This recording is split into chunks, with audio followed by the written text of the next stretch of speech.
and welcome back to another episode of Next to Madison. On today's episode, I am sitting down with actually a high school friend of mine who is also a very successful author who has written some top-selling, best-selling books. One of them being 101 Questions You Need to Ask in Your 20s, and let's face it, your 30s too. And also another book he has, which is 101 Secrets for Your 20s. So even though he really kind of focuses on the 20s and the transition of that period and the growth, it really can apply to all age groups. Which is great. And he is somebody that's providing hope and guidance, which I feel no matter what age you are in this time period, especially, we could all use. And so I'm very honored that he's sitting down with us today to kind of share some of those secrets and get us some life advice that maybe we don't know, or life advice we do know, and teaching us how to act on those finally to live the life that we really want to live. So with that being said, I'd like to welcome my guest on today's episode, Paul Angone. How are you? Hey, I'm doing great. Thank you so much, Madison. That was a great intro. I think we could just probably stop it there and just wrap it up. I think that's as good as it's going to get, but we'll try. We'll try to do our best here. Yeah. So tell us about like you creating this first book. Like you were in your 20s, you were going through some struggle. So tell us about that. Oh man, I was a hot mess. I mean, I was definitely that 20 something that just felt like I was completely blowing it, where you're just jumping online and you see all your friends and all the pictures and all the promotions and the marriages and whatever. And I felt like I was having none of that. And so I just felt like a failure. I just felt like, how is everybody living the life that I was supposed to? Yeah. And I was just wrestling with that. And I just didn't, it was just such a crash. 'Cause I thought I was going to be the guy. I think like a lot of college students, or high school students or whatever, where you're young, cocky, arrogant, you think you're going to make a million, change the world, whatever it is. You have these big dreams, and then it all goes up in flames. And then you start picking up the pieces. So that's where I started. That's what was the impetus for me to start writing. And I'm in the middle of LA. I'm trying to do the writer's life with, 2 million of your closest friends who are also trying to be writers, with all the actors and actresses, and it's just the hardest job to get in LA is a waiter, a server job, right? Yeah. Because everybody's trying to get that job so they can go to auditions or they can write with their writing partner. And just the grind of it and the intensity of it and the smog and the dirtiness. And it just was so much that I started writing. I'm like, I got to just start writing. So it was more for me just to try to make sense of life than it was, oh, I'm going to be a best-selling author. Or, oh, look at me, I can write a book. I never thought I could write a book. It was just kind of a survival at that point to just say, hey, I'm going to write. And that's kind of where it all started. Wow. I mean, that's amazing. Did you major in like writing or English or communication studies? Okay. Which, just the broadest major you could absolutely choose for somebody who had no idea what they wanted to do. I say it prepared me to do everything and nothing at the exact same time. And because there's no direct path for a comm studies major. So yeah, no, writing a book felt like, I mean, gosh, that was way, way above my pay grade in my mind. Yeah. But I did want to speak. And I felt like, man, if I write a book, maybe that'll trick people into letting me come in and speak to them. Yeah. And so that was kind of my 20-something reasoning of, well, maybe a book makes sense. Yeah. And then a cool 10 years later, I would get my first book deal. So it was a long period of struggle to get there. Yeah, but you didn't struggle. I mean, what were you, 28 when that book was published? 29? Yeah, I was 29. So it was like right before I turned 30. My book 101 Secrets For Your 20s came out. So it's kind of like my gift to the decade of like, here's all my failure, all my experience, everything I've learned. Here it is. And now I'm entering my 30s. Well, so you know what? It's timing is everything. If you think about that, if you had written that book and it had come out when you were 24, nobody would have taken you seriously, right? Because you're like, oh, totally. This dipshit knows. No, totally. And you look back hindsight, I mean, and that's all of my fodder, all the stuff I would write about in that book came through the struggle and the failure and feeling like I'm not making it and all the questions and the intensity of that transition period. That's where I grew the most. That's where I learned the most. That's where I was humbled and able to hear again. Yeah. And I think that's crucial for all of us, and I know we're going through an intense season right now, of a lot of people, a lot of change, transition, people losing jobs, protests, riots, whatever it is. There's just so much going on. But I do feel like in these times where kind of all the stuff is kicked out from under us, all those crutches that we used to kind of depend on to get us through the day, Yeah. when that stuff gets removed, well, you got to learn how to walk, and for real this time, right? Not depending on kind of the sick stuff or the bad habits or whatever it is you held on to. And I feel like that's such a crucial time for all of us. So, how do you feel? You wrote this book, right? It was published about 10 years ago. How do you feel that some of those lessons that were in that book have changed? Somehow, man, I think a lot of the lessons that I learned during that period, I'm continually getting reminded of and learning again and again, because What I are, feel like I'm going. So lessons like, even something as simple as, when you fail, you're not a failure. And I constantly have to remind myself of that. And I know we know all the cliches that it's not, you're learning, you're growing, you're not really failing, all that stuff. But to not own that new failure as you then being a failure, as a name, and not spiraling down or whatever, however it affects us negatively.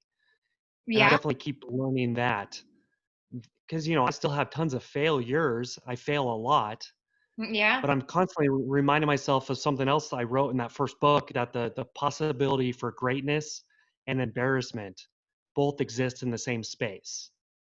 So if you're not willing to be embarrassed, you're probably not willing to do anything great. No, and that's And true. I think that's a good for all of us, especially in the creative or if you're starting a business or whatever. I mean, there's a lot of insecurity and Yeah. being raw and open and saying, here, and this is me. And then you get judged and you get ridiculed and, whatever it is. And you got to just be able to say, my worth is not based on this stuff. And I got to be willing to embarrass myself. And if I didn't reach that person, that's okay, because I'm reaching these three other people and it's making an impact, because that's my audience. Well, that's exactly right. Because you can't do anything amazing if you're worried about what other people think, which is where the Yeah. insecurity comes in. It's so weird because no matter what, our 20s were all so, so similar. You look like I look back at my 20s now and I always think, gosh, why did I care so much?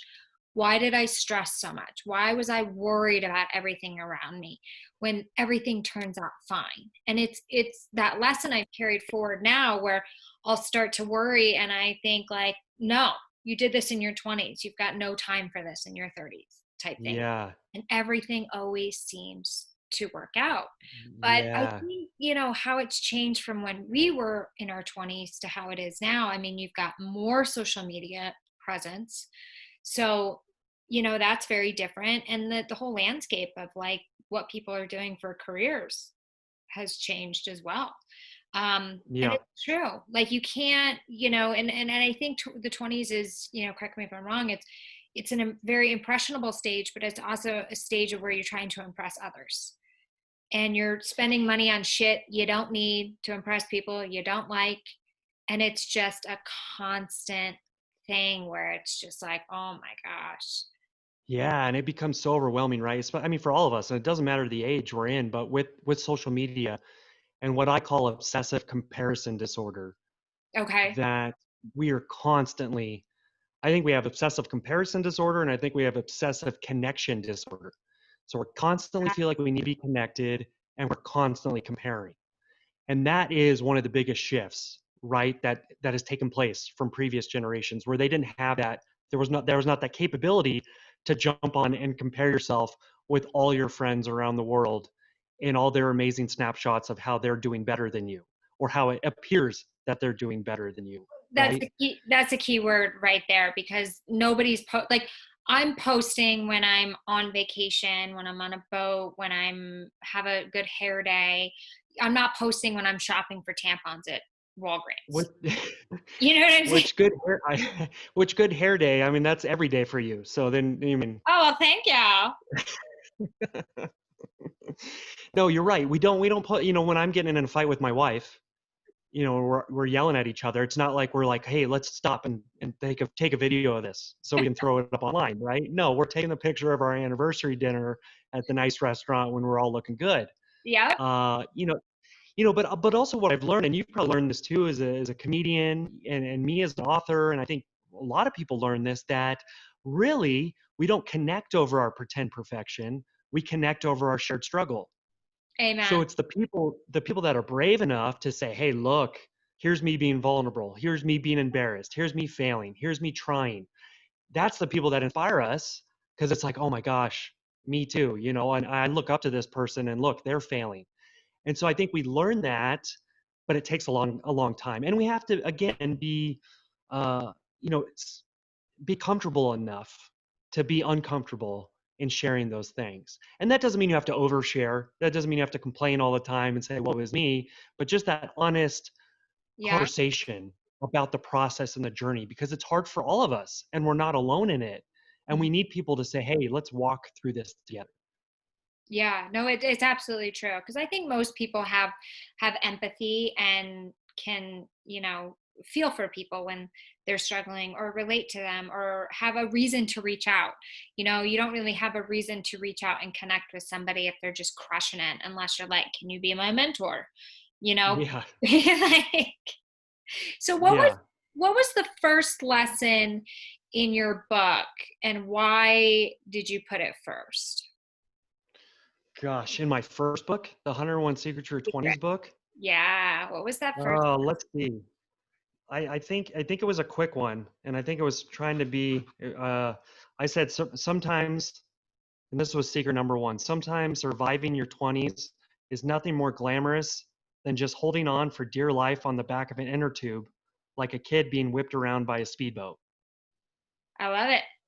And then I said, you can't see a thing. Repeated waves knock you down. Your hands are gripped so tight, your fingers begin to cramp, and your only choice of survival is to just let go.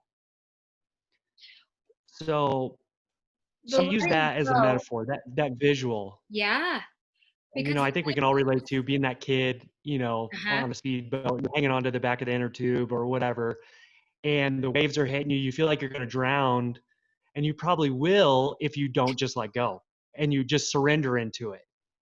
And then you're fine. Then you're in the water and it's peaceful again.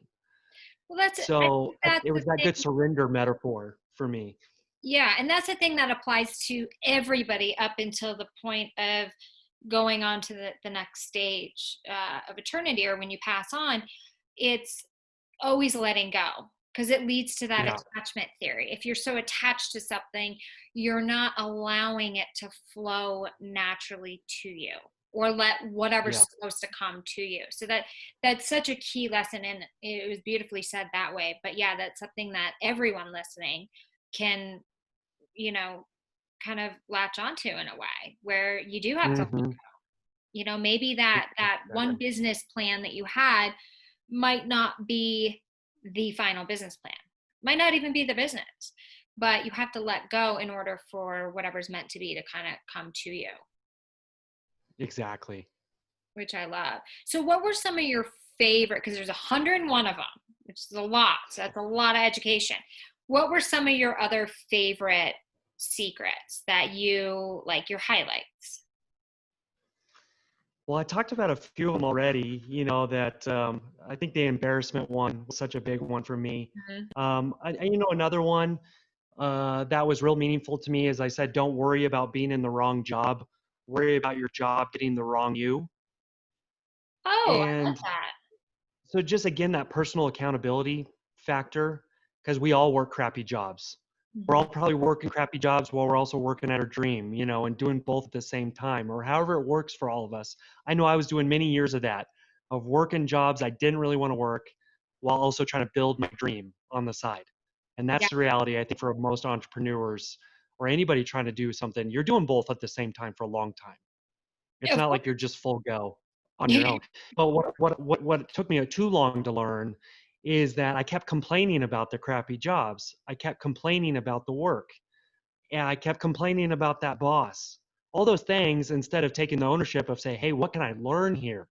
How can I grow here? How can I do the best work that I can do so that I can get out of this crappy job a lot faster because I'll Yeah. be ready to move on. I'll be ready to be promoted. And I think a lot of us get stuck in that cycle Mhm. of, well, that, we keep getting in bad relationships. It's one bad relationship after another, or it's one bad job after another. It's one bad living situation after another, because we're not having that personal accountability of saying, hey, there's a pattern here, and it can't always be somebody else's fault, because it seems like the same thing keeps happening. So maybe I need to ask some questions of myself.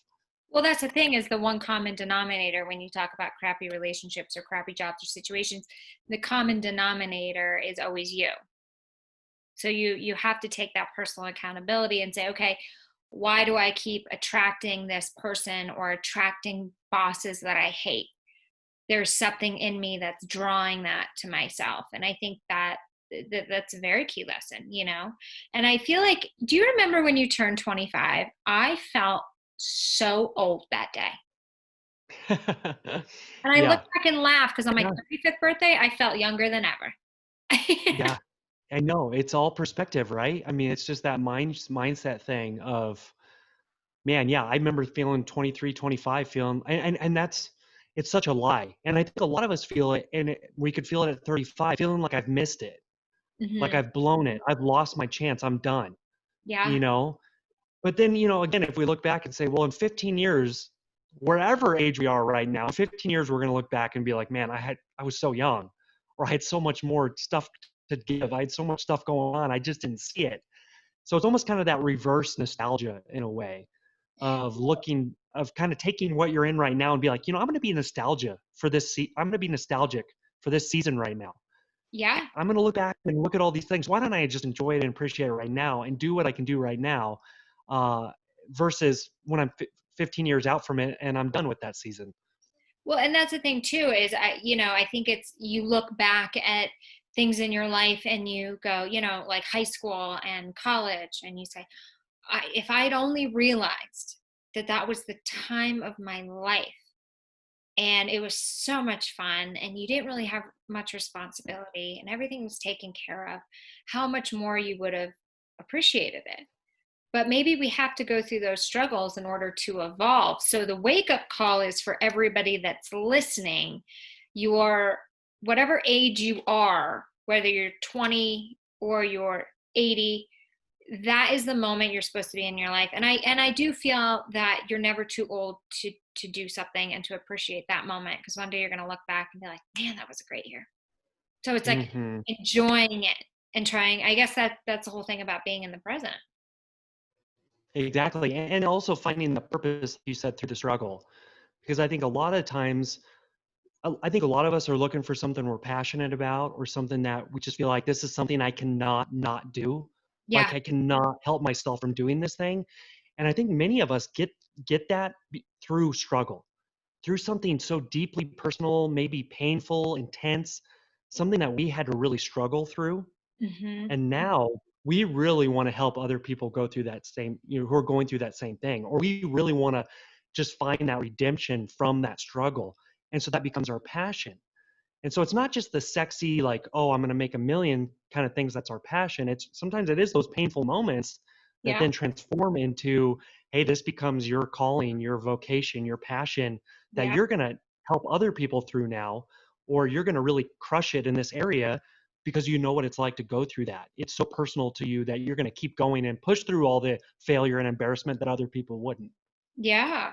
So how long did you work a corporate job after the first book was published? Yeah, so I worked a corporate job up. So my whole 20s, I was working a full-time salary job.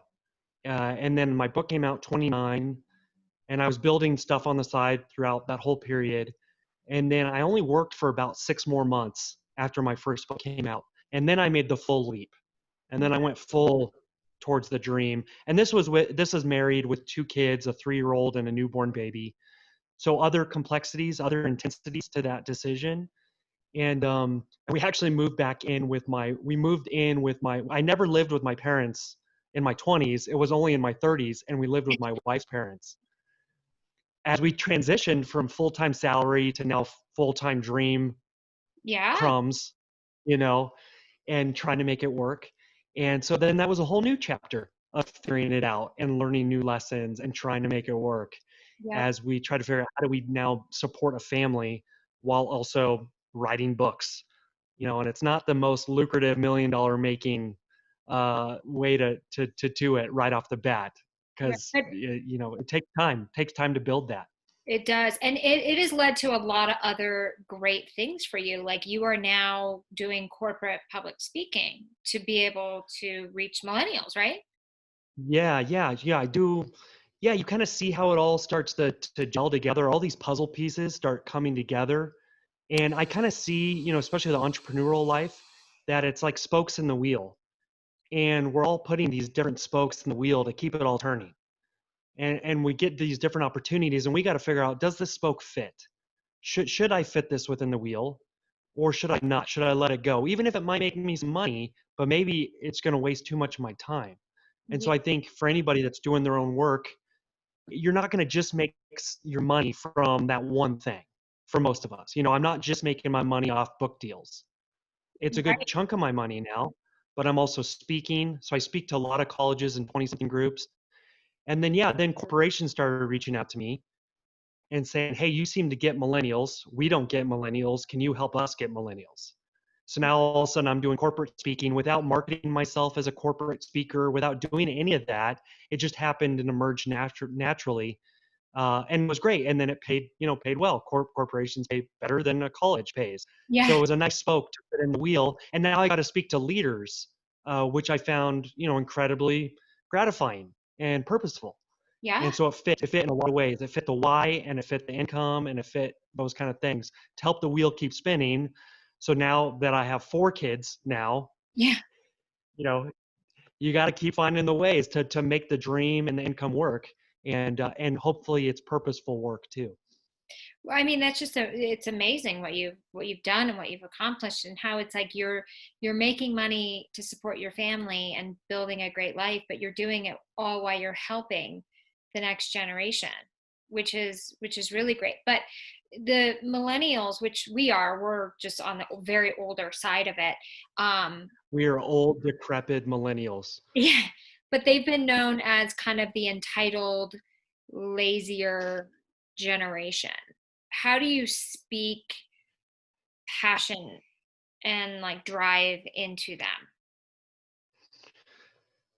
For a lot of them, I think that's why I love talking to the 25, 26, 27-year-old.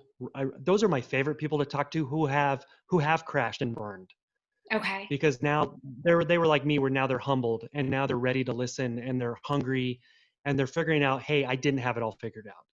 So it is harder and harder to go into a college and speak to the college students, because you're kind of giving them it's that delicate walk of giving them the heads up kind of talk, like, heads up, Yep. this might not be as easy as you think it's going to be, but also not being like the grumpy old man that's like, hey, look, you guys are going to all fail and you guys all suck and you guys need to work hard and figure it out, right?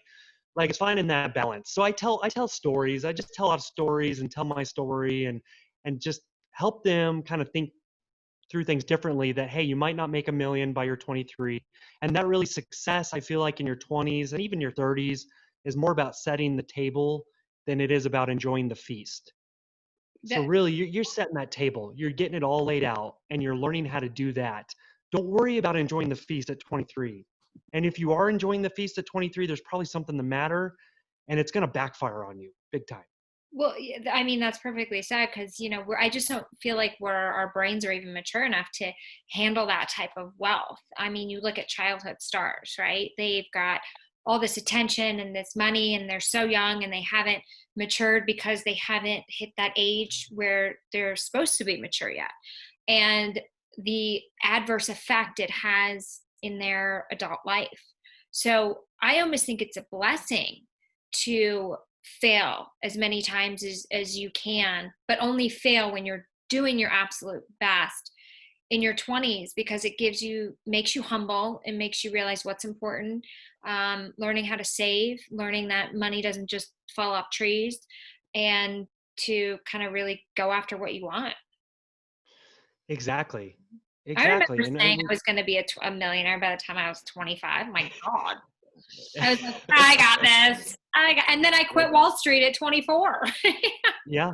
Yeah, because then you realize the path that you thought, oh, this is going to be the path I'm always going to be on. You realize how miserable it makes you, Yeah. and then you either stay in that miserable place and just keep going for that vision of this is what I thought success would be, or you make a huge change, and that's hard. It's hard to ask yourself those real intense questions of like, is this really what I want my life to look like? I'm looking at my boss. My boss is a miserable person, and he or she is the pinnacle of success, and she's miserable. So Yes. what do I do with that? And how do I change things? We all have to ask ourselves those questions, or be okay with being the 50, 60 something who's miserable, who's saying, I wish I would ask myself those questions at 25. Because all this stuff, the big house, the BMW, the vacation house, like that wasn't as important as I thought it was. And not that that stuff's not great. I love Right. that stuff. If I'm doing the purposeful work that's meaningful to get that stuff, and not just I hate my life, but maybe when I'm 60, I can enjoy my life again.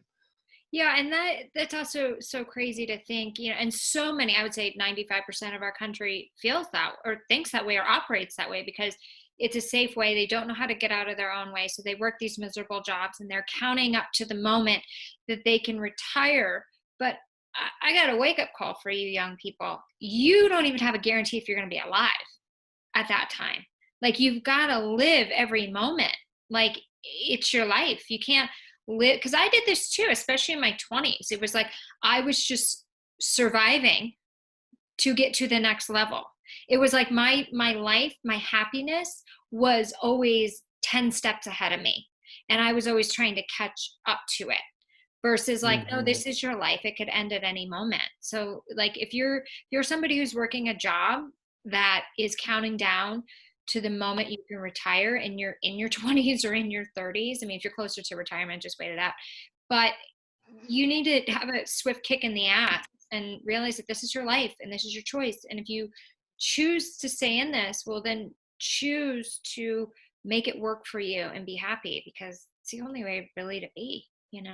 Yeah, exactly. And I really feel like if you're finding the places that you're doing work that you cannot not do, like it's work that just really resonates with your story, with your values, with your strengths, your skills, and it takes time. It takes time to figure that out. But as you do that work, the money will come. Like I'm a real true believer that, and my whole life story is that I'm not a strategic business person. I'm not smart enough to plan all this out. I just really believed in, hey, I'm going to do really good work and stuff that I think is really important. And I believe money is going to come. And money has come in ways that I never could have imagined. And so I really believe that for anybody that's listening to this right now, like the money will come when you're doing work that you really love doing and that is important. And you're answering a problem or you're solving a need for somebody or something. Yeah, and that's the key part that you said at the end that you're solving a problem or a need, okay? Because all of us love jerking off or laying in bed or watching Netflix or whatever it is, right? But you're not gonna make a living. Well, maybe they've got fans Mhm. only pages now where you can actually do that and make money. But I don't suggest that at all.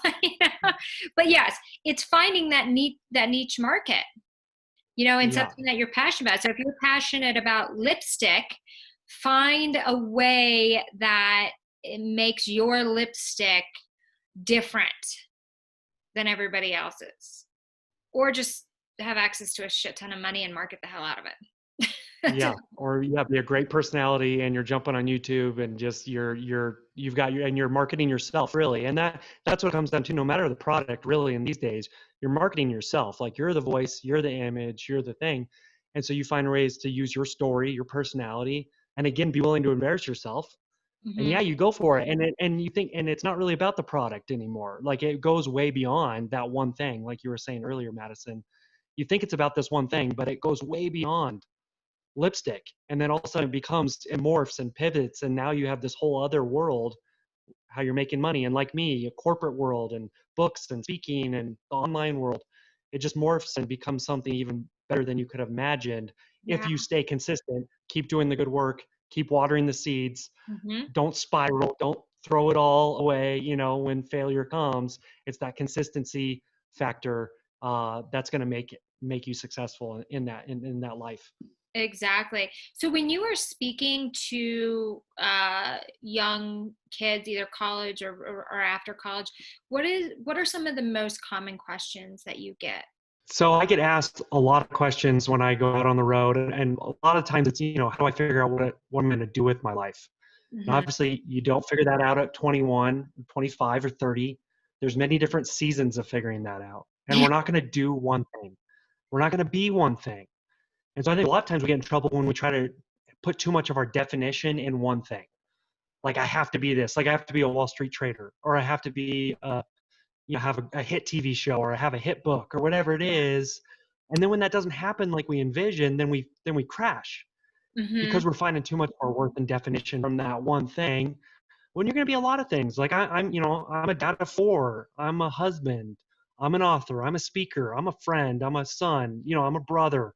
There's Yeah. lots of factors to all this, and I want to do a good job in all areas as much as I can, and Yeah. I know I'll fall short, but I want to have a good full life in all ways. I don't want to have a bunch of successful books and have kids that never see me and hate me, because that, for me, that's not worth it.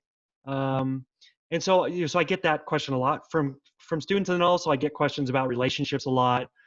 I'm dating somebody. How do I figure out if I'm going to marry them? All this stuff, and I'm like, dude, I don't, it just keep going on dates, and for me, one of my advices I give in my book 101 Secrets, I remember driving around with my girlfriend at the time, and we were going and doing laundry or something, Okay. and I remember looking over and thinking, like, I love doing laundry with her. Like, I love that we're going to a laundromat and doing laundry, like the most mundane, boring thing, but Yeah. I was enjoying it. And so sometimes I'll say that, like, marriage is built on a lot of mundane moments. Like, it's not these big mountaintop things for the most part. It's a lot of day-to-day grind stuff. So if you enjoy doing day-to-day grind, mundane, boring stuff, but you enjoy it doing it with that person, well, that's a good sign. That's step one of, yeah, maybe this is a person you can marry and spend your life with. Right, because that is the truth. I mean, it's a lot of running errands and raising kids, or just it's more mundane than it is exciting. Yeah, and finding your I mean, you got to know your values. If you don't know your values, and you don't know what's important to you, and how is this other person going to know what's important to you? And how's that other person going to be able to? You got to have those value conversations. Hey, this is what I envision our lives looking like. I know it might change, but here's what's really important to me. Like my top value. Like this is number one. Maybe Yeah. it's faith. Maybe it's kids. Maybe it's I'm going to work, and have a career, like whatever it is. Have those conversations, because I think a lot of relationships break up because of undefined, vague values that were never discussed. And so it's not like either person is right or wrong. It's just completely different value systems that are not matching up. So have those conversations, whether you're married, dating, just starting to date, or just thinking about somebody you might want to date. Like think about those questions.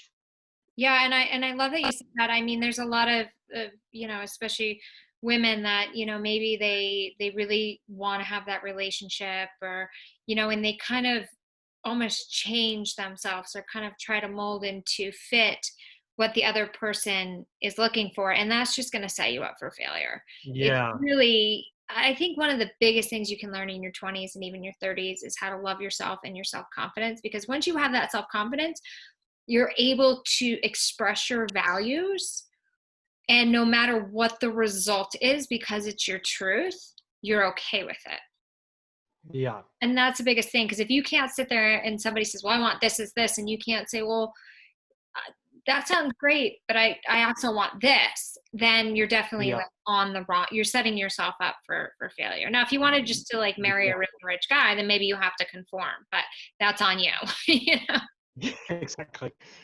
Which, marrying a rich guy wasn't on my forecast. So I had to say goodbye to that and just, Yeah, right. I know, I know. Well, at one point I was like, well, because you always hear that thing where it's like it's easy to fall in love with the broke guy as it is easy to fall in love with the rich guy.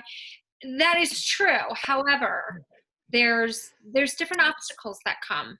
with each thing. And I think no matter what Yeah. you're with, I think it's always, if you're always true to yourself and your passions and like what you want out of life, then it doesn't matter if you're with somebody who's super rich or super or average, like you're going to be happy because your value Yeah, system and your comfort and your confidence is up. It doesn't matter where they plug you in. exactly.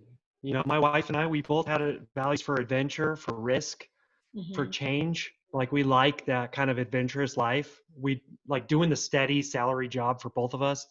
It works for about a year and a half Yeah. until we're both just itching to go. Like I can't stay in this cubicle any longer. Like it just doesn't vibe with us.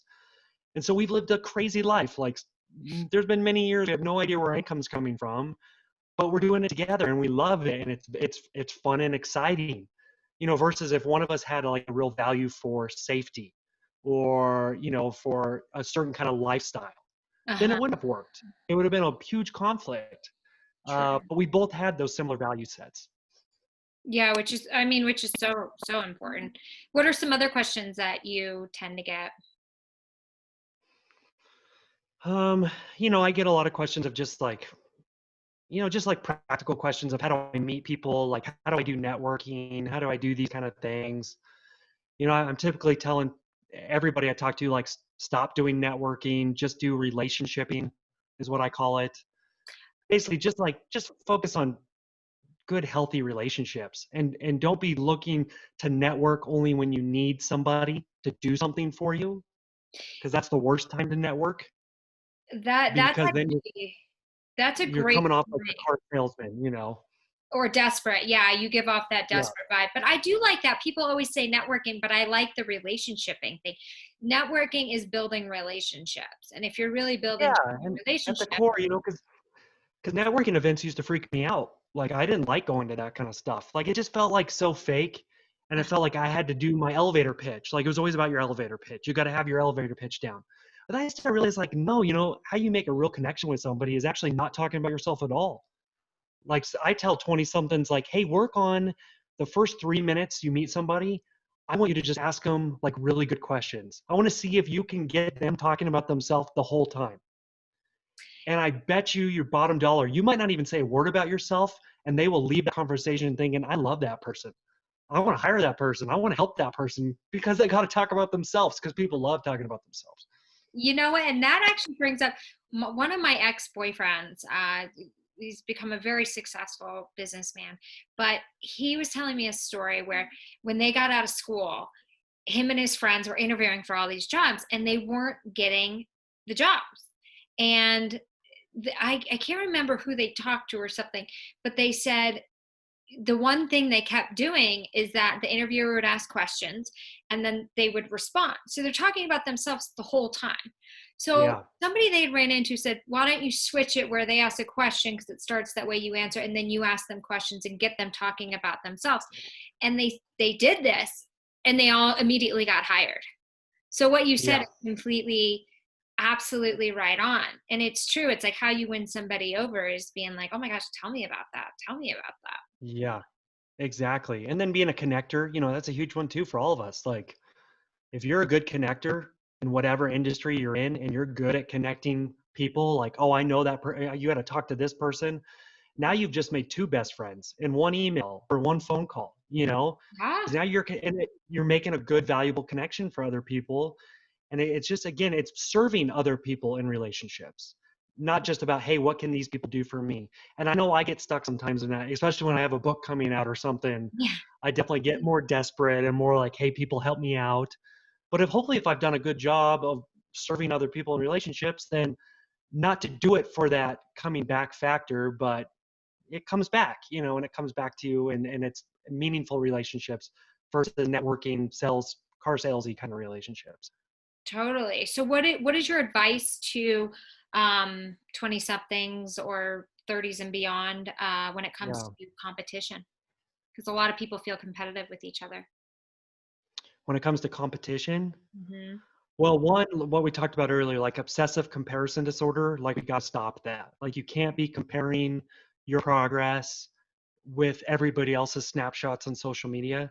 Like we just can't do that because it's all made up. It's all PR spins that people are putting on about their own life. Like we're our PR agents now. Hmm. Um, So don't be looking at that stuff. Like, you got to be willing to look at other people's success and not envy it and want that for yourself, like want their success, but be willing to be motivated and say, hey, look, I can celebrate their success. And that motivates me to do an even better job. And I think that's when competition can be helpful to say, hey, I don't want their success, but hey, that motivates me to do an even better job. Like I need to work harder, or I need to try more, or I need to stop watching so much TV. I think that's when it can become a positive thing.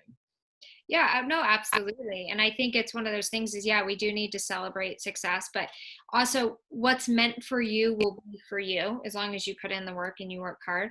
Um, so don't worry about somebody else getting the job maybe you want or the role or, starting the company or, what's meant for you will be. So yeah, it's about celebrating success, especially in the climate Yeah. that our country has gone into. It's like all of a sudden it's just like, to be super successful, it's almost like they're shunned upon in a way, which is so sad. Hmm. Somebody told me a story where they were like, oh my gosh, yeah, so and so is making millions and millions of dollars, and it wasn't the reaction of, oh, it must be nice, or the reaction of like, what the hell did he deserve. I was so excited. I was like, oh my gosh, tell me more about this. It motivated and inspired me. And we've got to get out of that freaking lack mindset, because the lack mindset is Yeah. the mindset that puts you in, oh, he got that job, now I can't get it. No, that's a shitty Yeah. mindset to have. You say, Yeah. good for him. I'm going to learn from him. This is awesome. Now I've got somebody that can actually give me real advice on Hmm. this thing. But yeah, I Exactly. like that comparison thing, because I think when we were in our 20s, we had social media, but Instagram was just kind of coming on the scene, like towards the Yeah. end. And it didn't really take off till we were about like 30, 31, I would say, or 30. Um, Hmm. but this whole thing has launched like careers for people, becoming Yeah. these influencers. But the thing is, it's not going to last, because it's all Yeah. based on an image, a falsified image, and you're going Yeah. to change and you're going to evolve. So what would be your advice to maybe some of these influencers besides save your freaking money? Yeah. I think save your money is good advice, because that can all quickly go away quick once whatever trend is gone. Yep. Um, Also, you just got to keep working on that foundation, and I'm a true believer in being the same person that you are online that you are in real life, and trying to find that consistency. And I think that's what authenticity is. It's Yes. that online, in-person consistency. And so I feel like if you're living kind of this double life, it'll catch up with you at some point, and it's hard to pull that off for too long. So I think you have to try to be as consistent as possible and as honest as possible online as you are in person, and as a person as you are online. And I think you'll be able to have a much longer shelf life that way.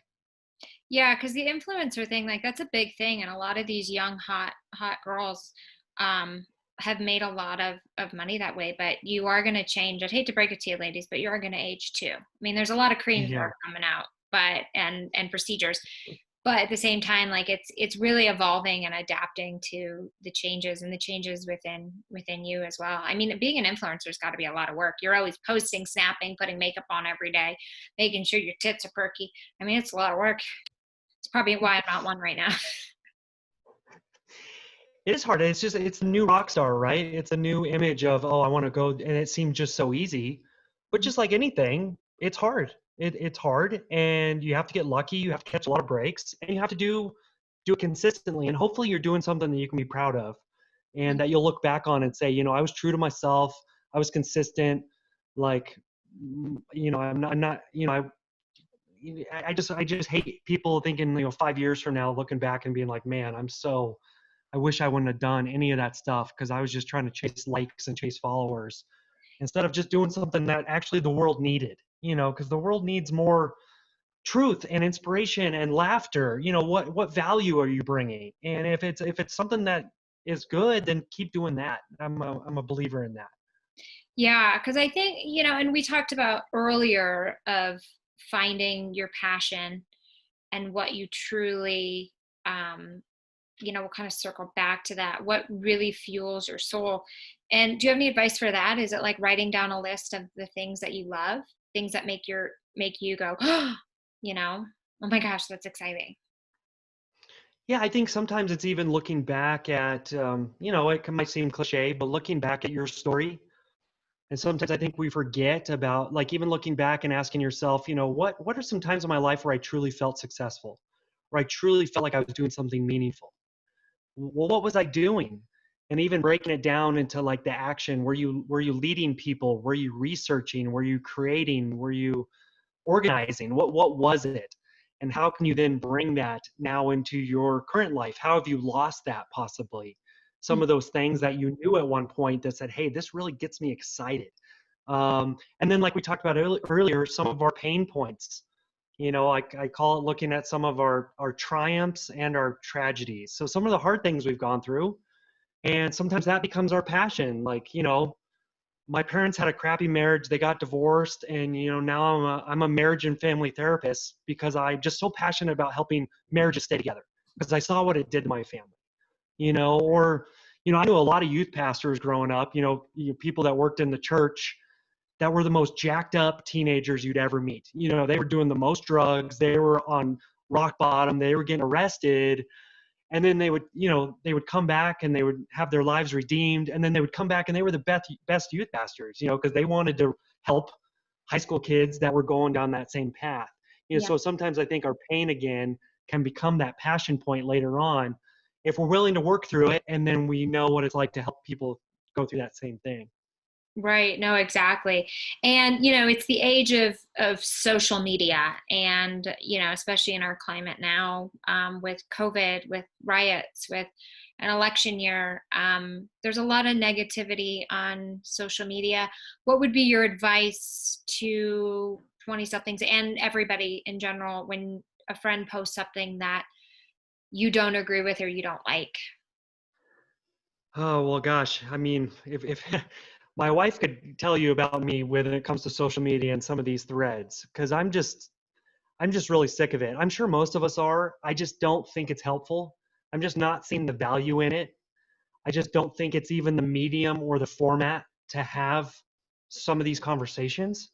And Mhm. I think because we're doing it online, we can be so much more vile and we can be just completely different people because we're not sitting across from that person. We're not looking them in the eye. We're not seeing their reaction. That changes things. We wouldn't say 95% of the stuff that's being said in these crazy threads to somebody if we were sitting across from them. It would be a much different conversation.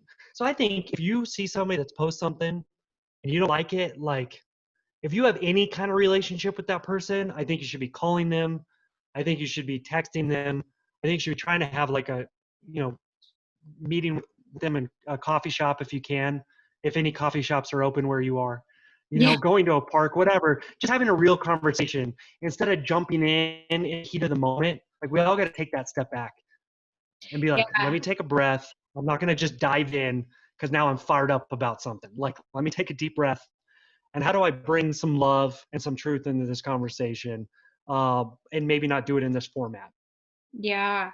And you also speak with business leaders like CEOs and directors, to teach them how to connect with the younger generations. What have Yeah. you heard anything out there about them not hiring or firing somebody over social media, and what's kind of the gist around that? Oh, definitely. I mean, I think any employer is looking for a real life look at somebody they're going to hire. Like they want to know, and especially with all this information that's available to them, depending on the security levels of your profile, or and I think a lot of people think they're posting stuff and no one's going to see it. Oh, No, people will see it. I think we're living in a world now where you should know that, like, it will come out at some point what you're texting, what you're posting. Like there's no security wall too that's big enough to hide all that stuff. yeah, So yeah, I think any employer, I mean, they spend a lot of money. It's a big risk to hire somebody. it Like is. it's a big investment. So they're going to do their due diligence. And I'm not going to go into the ethics of it all or whatever, but I'm just saying that's what's happening, and they're going to look at that.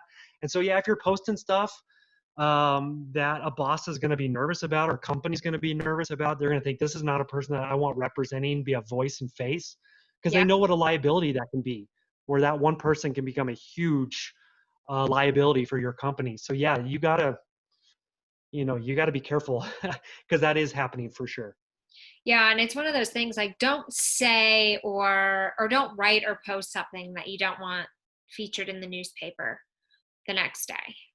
Recently there was a girl who was a Harvard graduate, very smart, who did a TikTok video.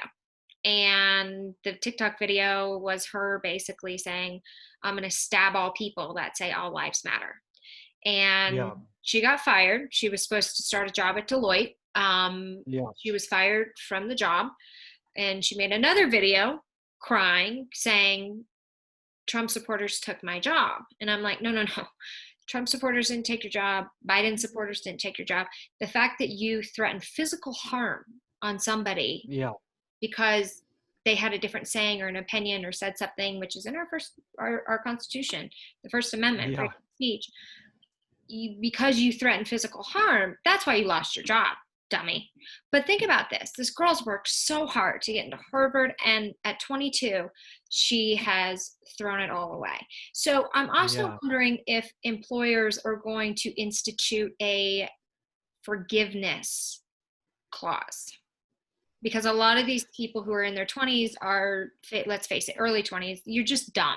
You're common sense wise, right? You may be very smart academically, but common sense, you just haven't reached it yet, because just how the brain develops, right?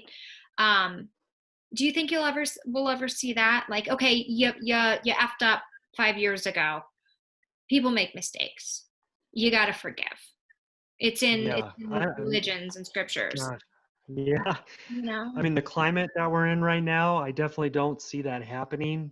I think just we're in the cancel movement, right, of everything. Um, and we can't break down every one of them because there's 5 of them a day, and some of them probably should be canceled and probably some of them shouldn't. Um, but you see stuff being dredged up from 40 years ago, 50 years ago, 150 years ago, 10 years ago, whatever. There's not a lot of forgiveness and grace going on in general. And so I don't know what employers are going to do, but I just think it's, especially in this culture, like if they start smelling any kind of liability issue, Hmm. that liability issue is going to trump even what maybe that boss loves you. Maybe you bring a lot of value and they don't want to see you go, but they're probably going to be like, I have no choice in some regards. And obviously this is all a hypothetical case by case basis, Yeah, but exactly. I just think we all have to just take again that personal accountability. What can I do? How do I be smart and wise with my words and actions? How do I extend grace to people? Again, if we're asking ourselves those questions, that's all we can do as individuals. We can't change that person. We can't change that system. We can try to change a system. Maybe that's our calling, to try to change a system. Yeah. But it's that personal accountability. And I think we all need to be looking at that. Like, how can I be wise, loving, extend grace, forgive in ways that I need to? And then what battles do I need to fight? Because this is something that I need to fight for in some way. But how do I still be wise and loving as I do that? Yeah. And I always say, Easier like, said than done. I don't know. yeah, I always say don't post something that has anger or hate behind it, even if it's something that you kind of stand for. Um, Maybe not online is probably not the best way, because how you feel today might not be how you feel tomorrow. And Hmm. it's very important, especially now. People are so divided and so heated. It just breaks my Yeah. heart. I just cry for the world Yeah. and pray, and my faith has become stronger than it ever has. And I Yeah. thank God for that, and all the blessings that I've had, and that my family's healthy, and that I've been able to use Corona to my benefit to grow. um Yeah. yeah, I think it's just safer. Like, if any post you're gonna make just has any ounce of hate in it, or something that could divide, if you're questioning it, we all have a gut, and I think it's when you're gonna post something that maybe you're really passionate about, and it could divide people, and your gut says, maybe you should lay off that. You need to follow your gut, and Yeah. kind of a big thing. But you have a new book coming out. next year in the spring, right? Tell us about that. Yep.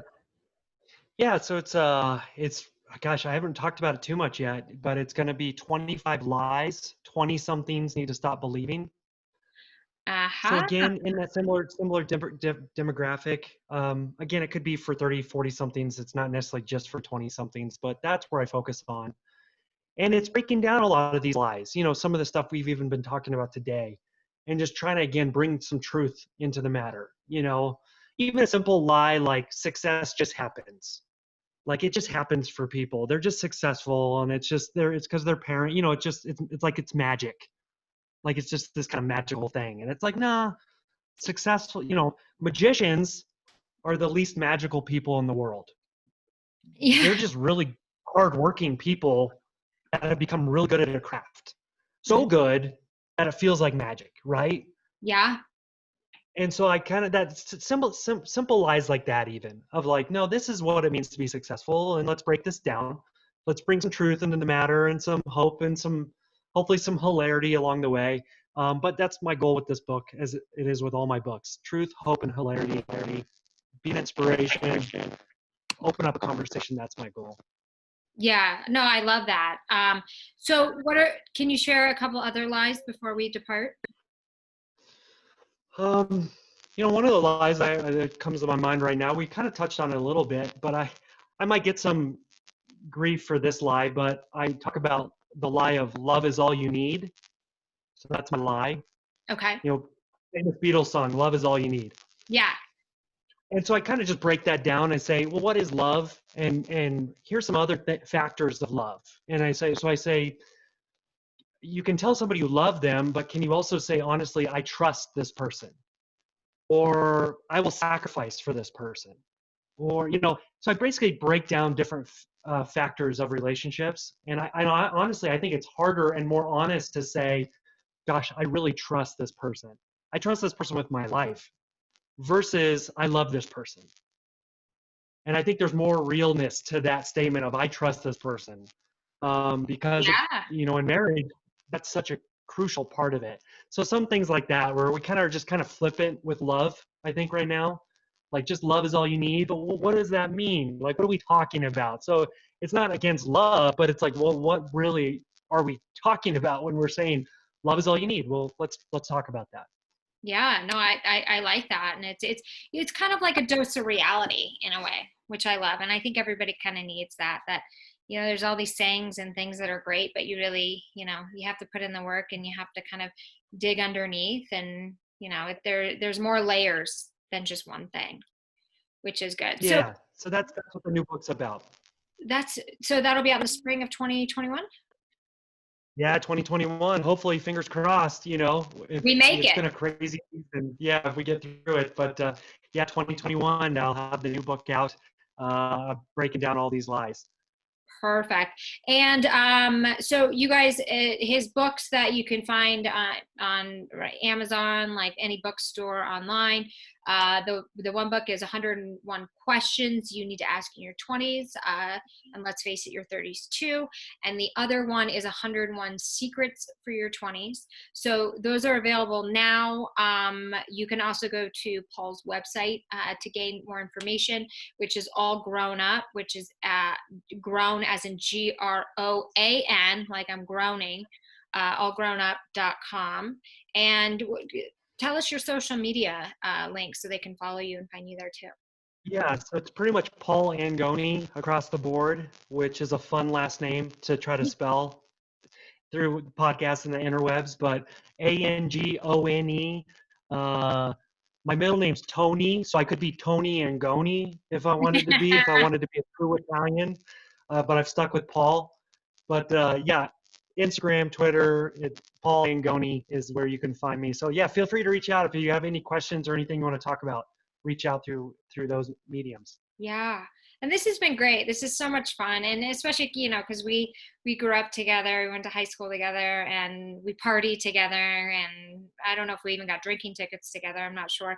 I was usually running out through a backyard, going over a fence, Yeah, pretty fast, with with the rest of the football team. We were all pretty exactly. quick to jump over that fence. So Yeah, but it's so much fun to kind of see, how you've become successful and use this gift and used your pain and your struggle to become something great and to build and now be able to support a family of six off that. So as Paul said earlier in the interview, sometimes when you can't figure out what your passion is, go back to your pain and also your happy moments, and sometimes you might find something lurking there that might just be your next big idea.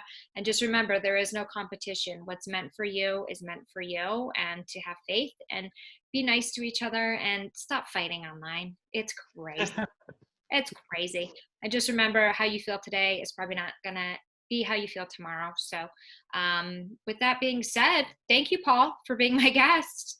Hey, thank you for having me on. It was an honor being on. Thank you, Madison. Yeah, thank you. And you guys listening at home or in the car or at the gym or wherever the heck you are, I appreciate you guys tuning in to another episode of Next to Madison. And we'll see you guys next time to find out who's next. Hi, your host, Madison Malloy here. I just wanted to remind you guys to please follow the show on social media at Next to Madison. And if you have any questions or suggestions for the show, or you feel that you would be a great guest on the show and would love to be considered, please feel free to email me at nexttomadison@gmail.com. Don't forget to subscribe to the show on all podcast platforms. And I thank you again for listening.